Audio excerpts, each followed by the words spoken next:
Hello mga guys, mga ka-channel, tayo ay nagluluto ng isda.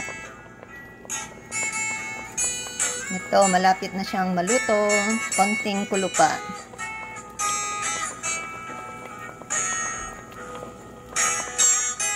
Masarap ito guys, nilagyan natin siya ng sibuyas, kamatis, tinimplahan ng asin, paminta. Nilagyan din ito ng chicken cubes para mas malasa.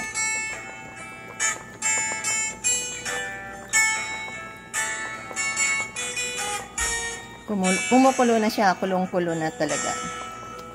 Ito ang ating ulam sa pananghalian at saka hapunan.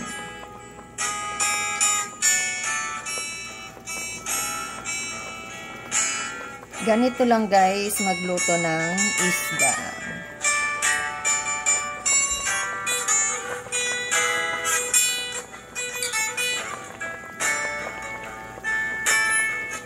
Maraming salamat sa inyong panunood mga guys, mga ka-channel.